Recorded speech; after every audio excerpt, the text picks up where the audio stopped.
Welcome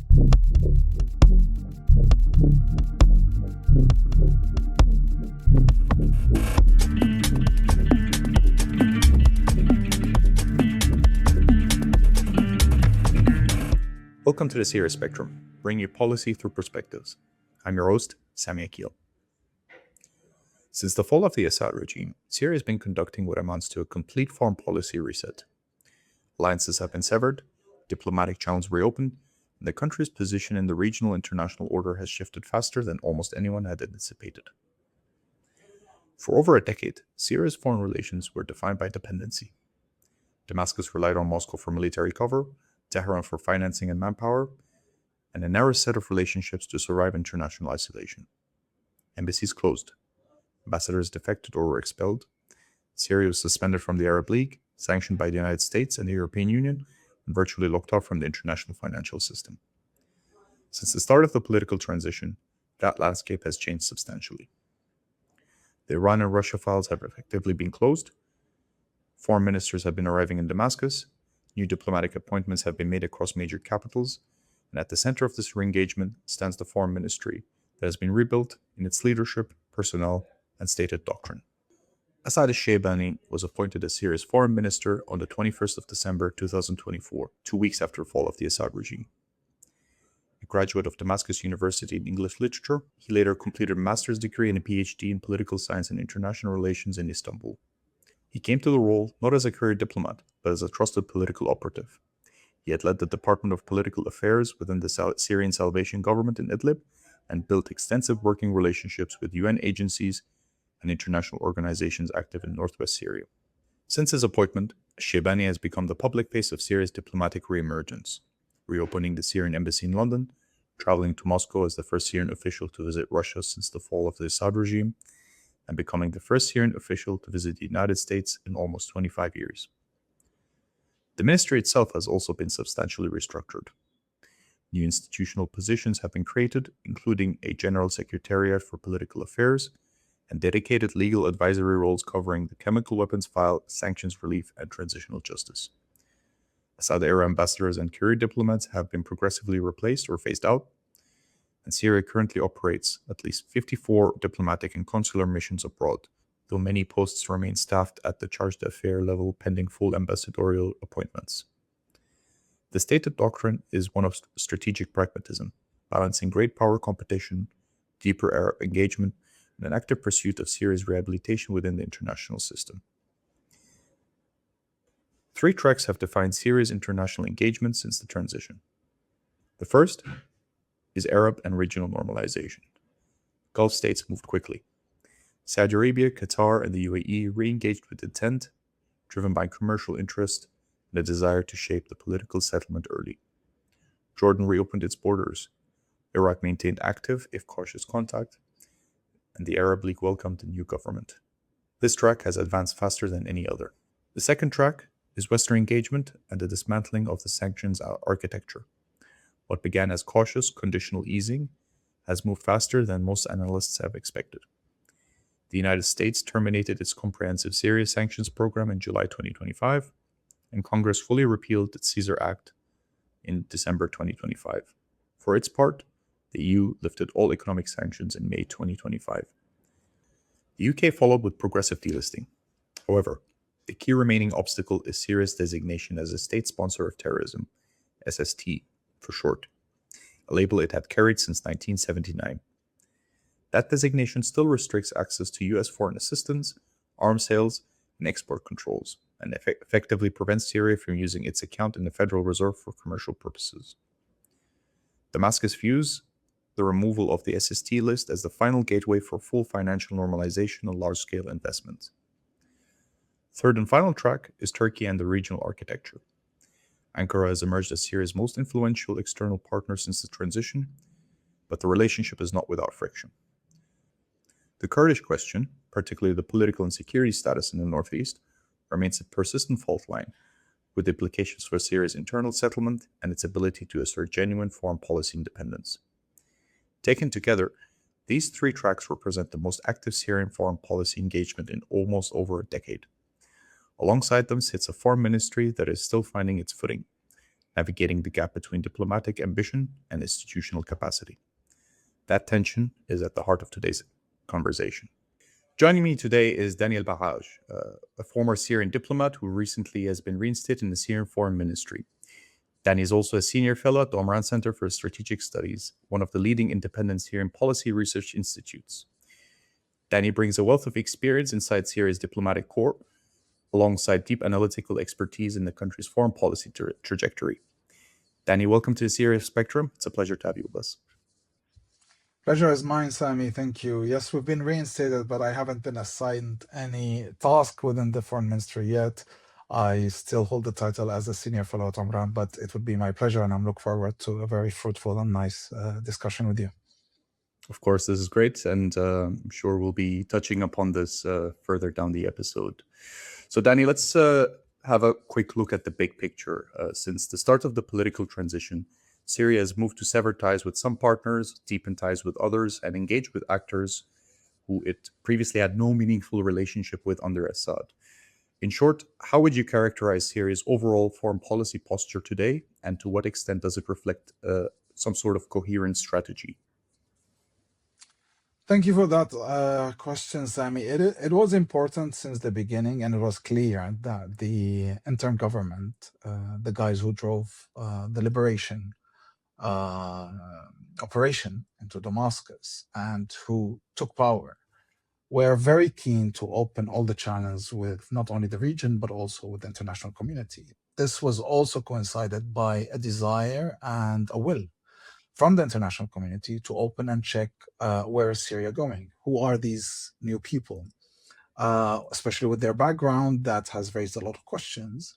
It was very crucial and I believe very clever that there was this opening, this talk, this direct engagement from both Syrians who took power, the interim government, and the international community who not only wanted out of curiosity to check where Syria would be going, but also out of interest. There's a lot of mutual interest, especially with the region, especially with certain powers in the region. We have seen that one of the first visits to Damascus was held by high-ranking Turkish officials from Mr. Fidan to all the others, also same from Qatar. And one of the main visits that Mr. Shebani did was to Davos Forum and to other main capitals in order to establish this connection and made these channels open. Channels of communication was very important and needed. We all knew that it was there before, and now it became as an official between the interim government and the world. Mm-hmm. And to what extent do you see this as to be like some sort of strategy? There's a lot of talk within the Syrian street that there's, the foreign policy is top, but the internal policy is a bit of a flop. Do you subscribe to that analysis or that rhetoric, or do you think it's somewhere in between? I believe the needs are different, and that's why we have this difference in weight. The needs internally is way much bigger. The focus internally is way much more important. However, this would not go forward with a country that has been under sanctions, that has been in isolation, without having open channels with the world. So it's totally two different tracks. I understand that sometimes the frustration that comes from the needs inside that needs to be addressed in a more let's say progressive way, and a more give it more importance, give it more weight, might be when you compare it with the external relations and with the way that Syria opened to the world. It might look like that there's more importance to the outside external track rather than the internal. But what I'm saying, it's totally two different things. One completes the other. Opening up was very important. Again, mentioning the sanctions, we had it, so you cannot really push any internal politics without having that issue solved, which has been reached a certain point of success.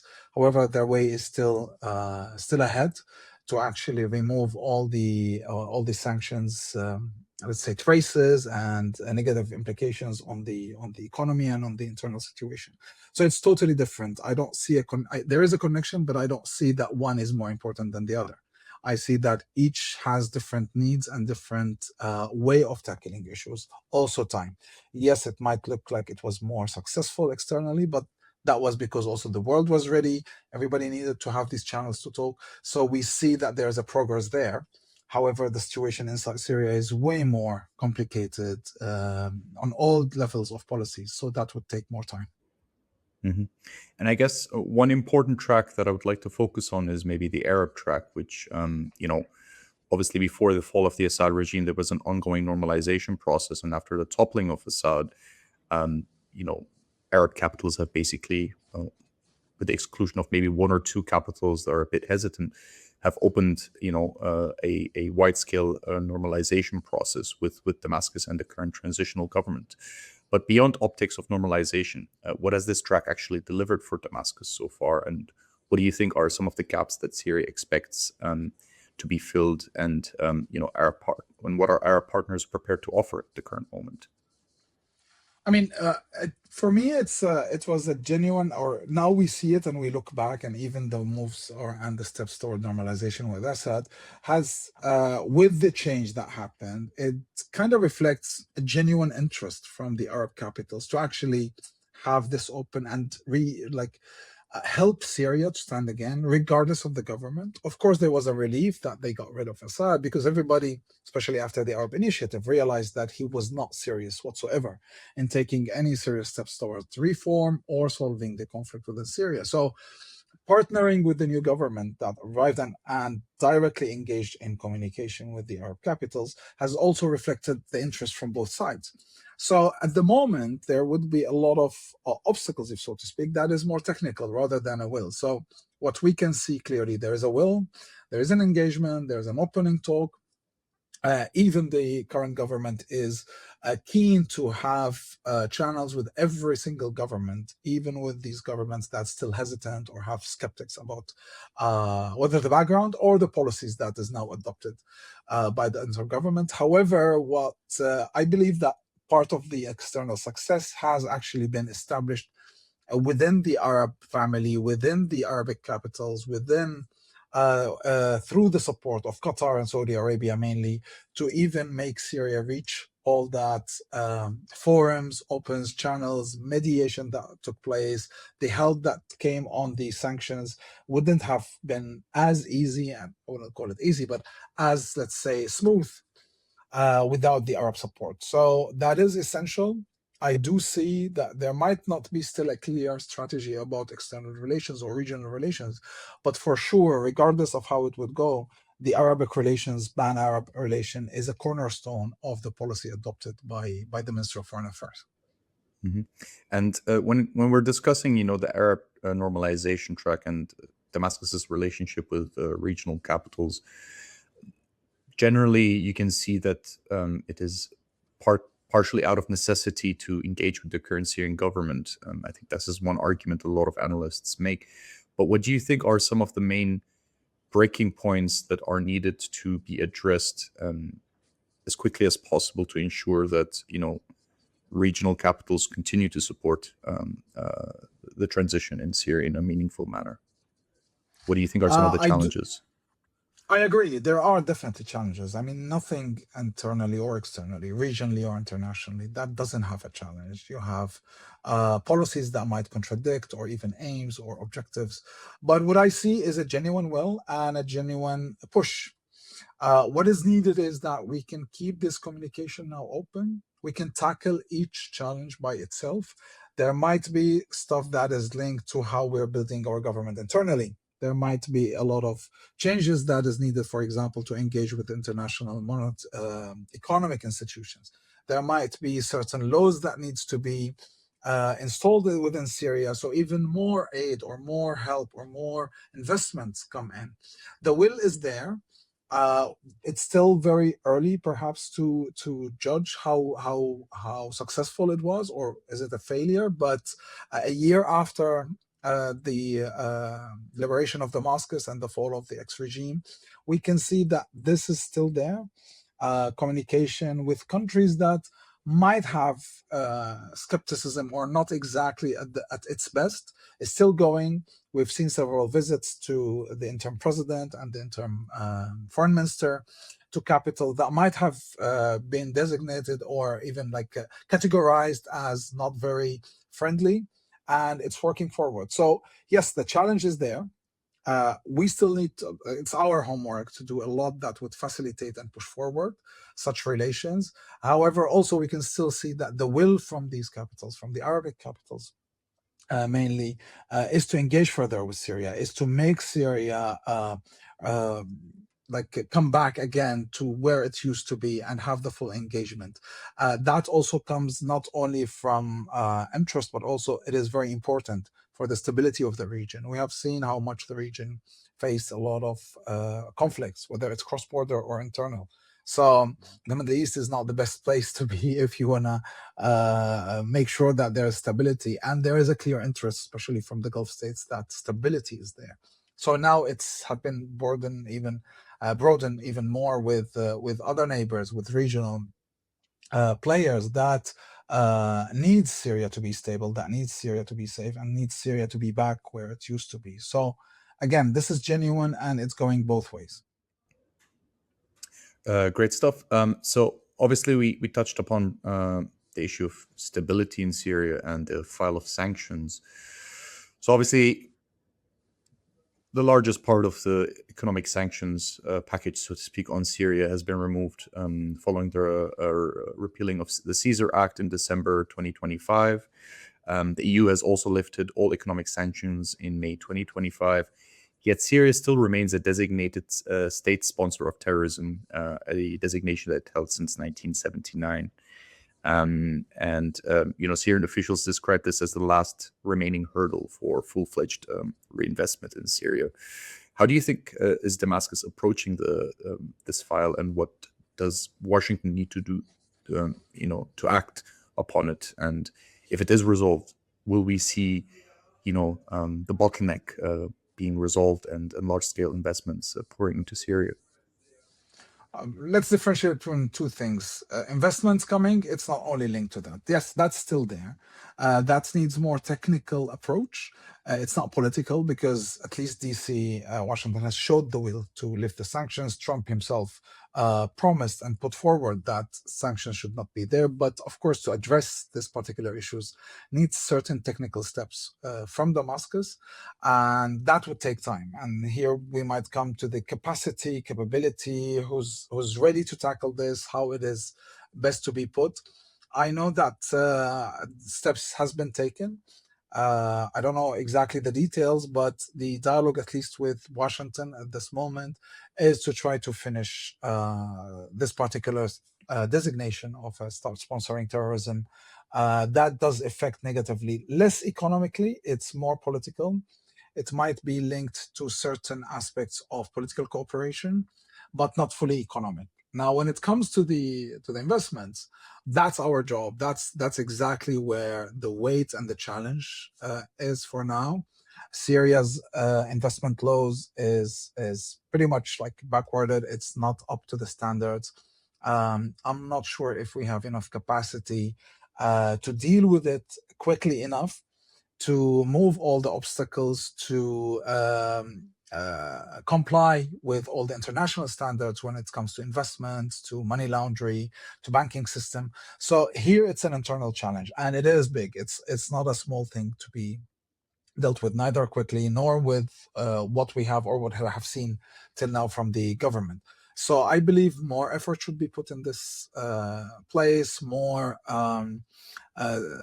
technical assistance, expertise, and better strategy to deal with the fiscal and monetary policies within Syria that is needed.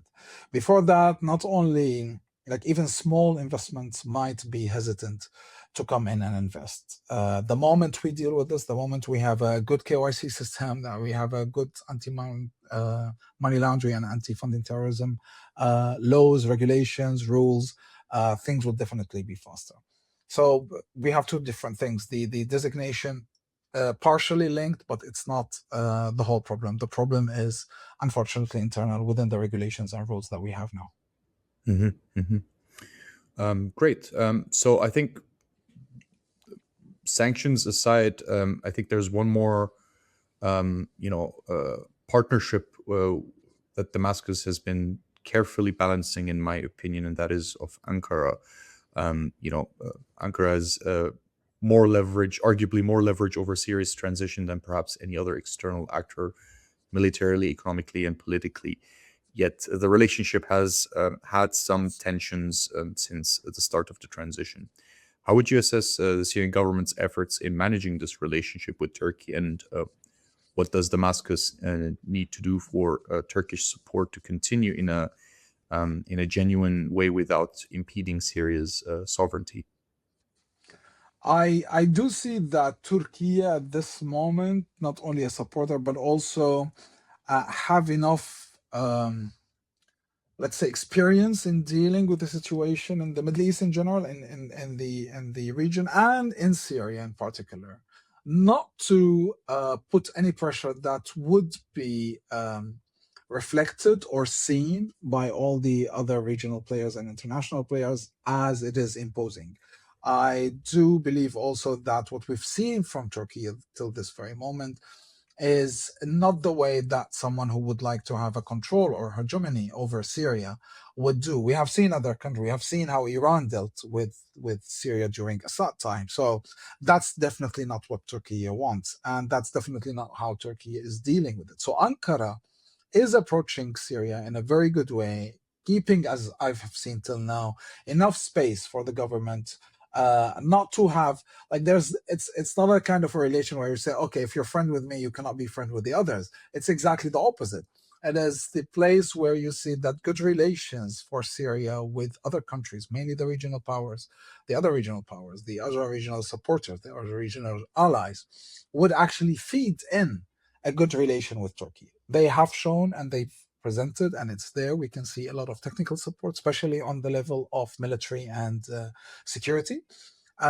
Furthermore, that space, I believe, is given by Turkey. And till now, I also believe that the government has understood the sensitivities, understood the situation, and dealing with it in a good way till this very moment. I hope that eventually we would not have to go at any minute to a kind of policies where it is an access type as it used to be, or even to have, let's say, a kind of like being a satellite state or just a proxy state for other powers and things. That is not there. That's not on the agenda of the interim government. That is not the agenda of any of the regional neighbors that is helping and supporting Syria. Let's hope at a certain point also that this all comes together in order to push in the same way. I believe the after the long internal Syrian conflict and with the revolutions, all what we faced during the Assad time, it's not only the fatigue, but it's also clear that the interest of everybody in the region is to have a stable, prosper state. The same applies to Lebanon, the same way applies to Syria, the same way applies to Jordan, and to every country in this region. Cooperation is the main pathway, main, let's say, way in order to not only do a kind of a conflict of, I'll say, conflict prevention, but it's also the way for conflict resolution if it happens. So that is there. Turkey has given the support. I don't see that would change at any time in the short or medium term, but perhaps more and more cooperation. And let's hope that there would be not any conflict that would bring us back to any kind of access policies. No, definitely, definitely. And I guess a bit moving a bit aside on the general foreign policy, I think one thing that viewers and listeners would be interested in is your perception, from the sidelines of how the foreign ministry is being restructured. You having extensive experience with the Syrian diplomatic corps before defecting at the start of the revolution. Um, when the new government took over the foreign ministry, what is your perception that they found? How functional were the ministry's institutions, its staffings, its active relationships, and what, practically speaking, has had to be rebuilt from scratch? I guess the challenge within the foreign ministry has been the same challenge in all other ministries. It's about the structure of the state. It's the state institutions which was there. Um, During Assad time, the hiring and the way people got into positions within the administration was a mix between nepotism and kind of corruption, but also there were a lot of good technical personnel with good experience. So technocrats were there, institutions were working well. If we look actually and be fair about the regulations that and laws that has been in Syria, it wasn't that bad. Usually, the problem always came with the policies adopted and the way the regime back then used to either manipulate these laws and regulations or bend it into its own favor rather than into the favor of Syria. So. When the new government came, this was a challenge everywhere. The Ministry of Foreign Affairs is not an exception. You have two type of people that has been, because a lot of expertise has left during the time of the revolution. People who defected, who weren't in the same on the same page of the regime policies, but also those who stayed and couldn't defect. And you had the clear-cut, strong supporters of Assad who believed in every single crime and supported these crimes and violations and thought that this is the strategy to deal with the internal crisis. So, facing these people, I believe the choices of hiring a new staff, hiring technicals, um, was not that big on one hand. On the other hand, everybody talked about that there was a trust, like a need for someone you trust in positions, which perhaps has undermined the qualities and capabilities and competence at a certain point. Now, a year after, we see that the administrative structure of the state institutions has been absorbing a lot of new employees from the revolution side. So, if we're talking about a political gain, that has been expressed. The real challenge now is whether all these hiring is going to actually support or become a burden over state institutions, because the shared and common vision about Syria is to have this good public sector, good public administration that is agile, that is professional, that is really can give the best without having this massive anti-employment and like just a way to hide the fake, how to say, like the high unemployment rate within, just like hide all these employees within the structure and just pay low salaries. So challenges are on different levels: wages, technicalities, expertise, competence, so on and so forth. Now it is perhaps the time to look back and assess. It would be a good recommendation for the government to see, okay, how far we have hired till now, how this hiring policies have helped us, where it needs to be changed, and a good assessment of the employees might help, because we're not saying that, okay, assess, and if someone is not good, send home. Perhaps you still need this trust, perhaps you still need this political gain, but what is needed then is more training. What is needed then is to sharpen certain skills that have been accumulated through the last year. Perhaps put more experience, help on low level and medium level employees to get this extensive type of courses, training, experiences, and also mix between the expertise of all the Syrians who who gained it through experience by working in international organizations or in certain academic institutions, or through working with the international community. That mix is needed. Sami, you know that during Assad time, the people who stayed under the regime had really no real chances of neither developing their skills. The mentality is different. While the Syrian areas, the liberated areas of the opposition, had more chance into engaging with the international community, had the chance to get all these capacity building programs. NGOs were very active. So to bridge this gap, but even between the Syrians who stayed in the opposition areas and Syrians who managed to get to Europe or to any of the refugee hosting countries, who also gained experience from there and education from there, these gaps needs to be bridged in a good way. The state institutions need to be reassessed. Restructure of a lot of these institutions has to go forward. So the challenge is not small. But a year after the liberation, it is now very much needed, because again, my concern is that this type of hiring, this type of political gain, this type of trust appointees might become a burden rather Hmm. than the push and the need that everybody wants within the Syrian administration, new Hmm. administration. So basically, you know, what do you think within the current structure? There's been some mergers of some divisions or sections or directorates within the foreign ministries, and then the separation of some. How would you assess this reorganization? If there's any, substantial examples that you'd like to mention, and what do you see the balance between key leadership positions and technical positions to be? You mentioned like political loyalty. Obviously, this is something that is needed in the initial period, but I definitely do attest as well to the point that you mentioned that on the short term it's needed, but on the long term it may become a burden, um, with balancing technical competence and prior diplomatic experience. So, how would you assess overall this restructuring process? And apart from recruitment, what do you think needs to happen organizationally within the foreign ministry, so to speak? Again, it goes in the same line. There were instant needs that you need certain people to take responsibility of certain sectors, sections, whatsoever. And now this need is less, so now we need to move forward. So it might be again understood for the very beginning, but now certain structures has to be looked in a different way. For a very clear example, one of the things that I wrote an article about is that the International Cooperation Department within the Ministry of Foreign Affairs. I don't see it as a department.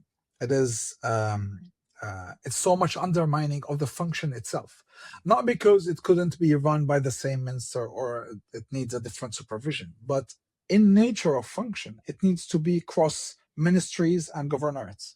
And to have that structure, if you look at the chart, and to have it just as a minor or one department equal to others within one ministry, is undermining the function itself. It would not be fully delivering what it needs from being having it there.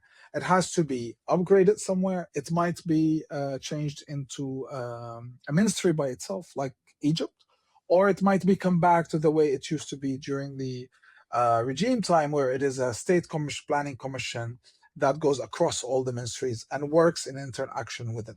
So yes, this is needed now. And not only that, for example, one of the examples or one of these things that we see is like merging the water as one of the resources with the energy and electricity. While the need for water in Syria is so much linked to irrigation, to agriculture, so the nature also of certain things has to change. I do believe it is time now for the government to do it. We have seen also discussion going on within either within the media or through the think tanks that these steps has to be taken soon. So if we keep it within the spectrum of the necessity that at the beginning, I guess this beginning has ended. So now we need a new approach. We need a different way of looking to things. And I do believe that the government, with all its members, have also gained experience through this year, have seen certain challenges, and definitely have different views of how to tackle these things. Not to mention or not to forget that as we are in a transition, it is very important not to do something that has to come further down the road, like after we finish the transition, and at a certain also at the same point to be able to deliver all what is needed from services without shaping final institutions in a way that it is final and it's hard to be reversed. So that's equation also, this balance is critical. It might not work fully well. That's why it is important to broaden and open up to participation with other political powers within Syria, with other active players within the Syrian scene, let it be technocrats or NGOs or even the international community, where such expertise could be exchanged, where such expertise also can be put to assist that type of move, and as much as possible reduce the negative impacts and push forward the positive impacts of such changes. Hmm. And I guess the final question related to the structure, I think, what would be of interest to me personally, and as well as our viewers and listeners, would be some of the strengths and gaps that you think are needed to be focused upon. You mentioned technical expertise. Are there any specific areas that come to your mind that you have seen that require maybe a bit more focus or support when it comes to technical files? Because again, when we're saying technical files, it's a very broad spectrum of files that Syria has to deal with today. Could you maybe give us some examples of what those skill sets are needed and where you think needs to be, a bit more upskilling, a bit more training that is needed? The need is everywhere. This need is everywhere. It's in every single structure in state institutions, from financial to monetary to fiscal to diplomatic to engineering to state planning to city planning. So it is needed everywhere. But what we could work on is to start talk and have this dialogue with the government of having a certain one policy about recruitment and how we can best attract Syrian expertise in these areas.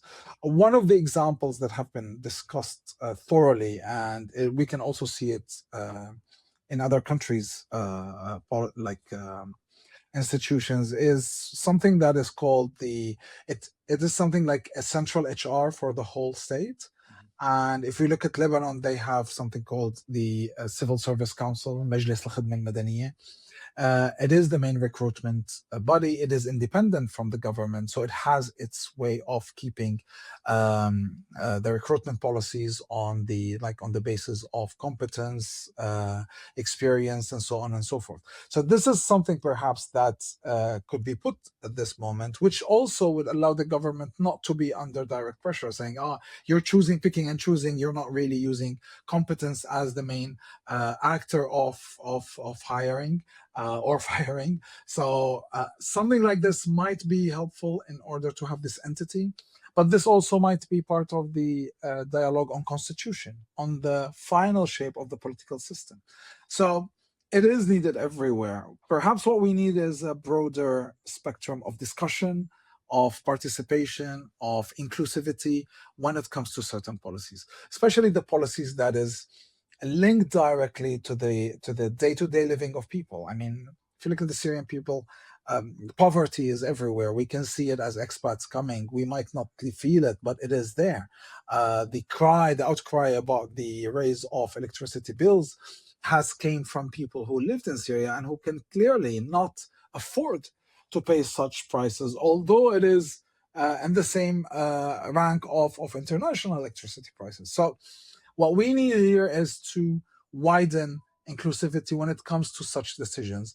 And perhaps yes, these expertise, these people with certain experience and technicalities might help better than just the appointees that is there because trust. Yes, we understand you need people you trust, but we also understand that there's a dire need for people who are competent enough in order to deal with all the challenges we have in Syria now. Mm-hmm. And I think the issue of trust is a good segue to the next question. Now, obviously, Syria's trust in Syrians and their trust towards the institutions has been somewhat questionable.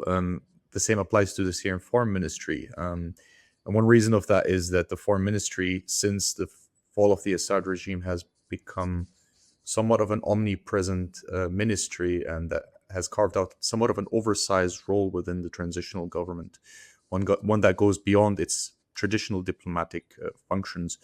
The establishment of the General Secretariat of Political Affairs is one example of that.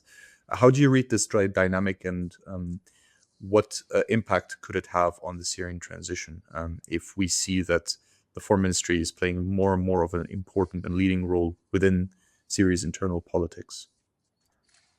Yes, I get the paradox. I get the dilemma of an institution that's supposed to be having its main mandate towards external policies, involving or getting involved within internal politics.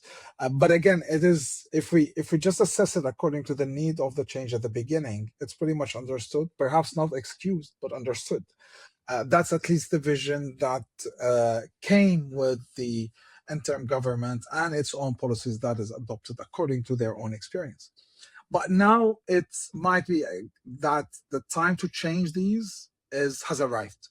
A year and a bit after, we did hear that there were rumors that this might be dismantled, the political the General Directorate of Political Affairs, but also we heard that there might be again merging other ministries together or separating, bringing back. So transition is there. What is happening, what we are seeing, Sami, is the transition, and this is how it is. What is needed is more inclusivity. What is needed is other Syrian political powers, social structures involved in this in order, again, to reduce the risk and the negative impacts if something gets happen wrongly. So the final vision cannot be delivered now. We are still in transition. There's no agreement of how we or where are we going. What we want, and I believe every Syrian wants, is a safe transition. But what are we transiting to? Where are we going? What is the transformation is going to happen? In which levels? This is what we haven't agreed on yet or haven't talked a lot yet. There was the national dialogue who has cut short. Perhaps it is the time to re-engage this dialogue and to make a follow-up committee, perhaps, to continue this and see where we can best bring the recommendations that came out of that one-day conference can lead us, or at least to have another level of monitoring. Because till now, if we're talking about separation of power, the People's Assembly or the Parliament has not been finalized or fully assigned yet. So we see that it's more the Syrians themselves are taking the task of monitoring and questioning and held the government accountable. Maybe if we can accelerate the foundation of the parliament, then people can ask the parliament to raise the stake when it comes to holding the government accountable on its policies. But it also gives them more relaxation to the government itself to say, you know what, now we have someone who can shape laws, who can suggest it, who can draft, and then we can discuss, rather than having all the responsibilities on the shoulders of the current ministers. So it's not easy, and it's not going to be easy, and it is going to be more complicated. The advice and the request everybody's asking is to have more inclusive approaches towards any policies. Then whether the foreign ministry is decided to be even responsible for agriculture or education, nobody cares, because it came through a path and a decision-making process that has fulfilled and ticked all the boxes needed. But if it only comes like this, then questions would only be more and more, and the questioning of the capability, the reason, the purpose, and where things are going would just get larger, and skepticism and mistrust will only grow. Well, definitely. I think just to wrap up quickly, what do you think is the role of the international community now in both helping the Syrian state as a whole develop its expertise, but the Syrian ministry specifically? What advice do you have for policymakers who are, trying to engage with the Syrian government, maybe not on a ministerial level, but there's a lot of bureaucratic red tape that needs to be navigated. Unfortunately, at least this is what's being shared online. What advice would you give policymakers wanting to engage the Syrian foreign ministry or the Syrian government as a whole, and provide support to the foreign ministry's institutions? The main rule is, or let's say the main saying usually in international language arena, is that you would only get help as much as you ask for, and the international community cannot help you unless you help yourself. So if you bring these two parts of the equation together, it is what we need to ask international community to help us, but also we need to be genuine about the vision and where we would go. So international community till this moment has shown a clear positive indications towards dealing positively with the Syrian government. The set downs were big. We cannot just shed an eye off what happened in Al Sahel area, coastal area, or later with Sueda, which hindered the whole efforts. And there are still challenges when it comes to small political day-to-day policies of the day-to-day living circumstances and situation of Syrian people, but also all the big political questions. So it is on us. I mean, it's not on the international community to tell us, oh, you should do this and you should that. We also have this sensitivity, even with all the opposition experience back in the north and in the liberated areas, where we also felt like we have been told what to do, and as if we don't know our own interests and our own priorities and so on and so forth. So if we bring again terminology like localization, and we have to be national driven and from inside, it is on us. It is what I would, my recommendation would be that for the ministries, whether it be the foreign ministry or other ministries, is to further engage and have a wider and more inclusive processes towards the policies and the regulations. Perfect. Thank you very much, Danny. That was Danny Bahaj, former Syrian diplomat and senior fellow at the Omran Center for Strategic Studies, bringing you firsthand perspective and rigorous analysis on Syria's new diplomatic architecture and the foreign policy challenges that lie ahead. As a reminder, the views and opinions expressed in this episode are those of our guest and do not necessarily reflect the views and positions of the Syria Spectrum, the Tahrir Institute for Middle East Policy, or the Change for Syria Network. As always, a sincere thank you for our outstanding production and research team for their continued dedication. The Syria Spectrum podcast is produced with the support of the Tahrir Institute for Middle East Policy and in partnership with the Change for Syria Network. I'm your host, Sami Akil, and this is the Syria Spectrum, bringing you policy through perspectives. Thank you for tuning again, and see you again in the next episode.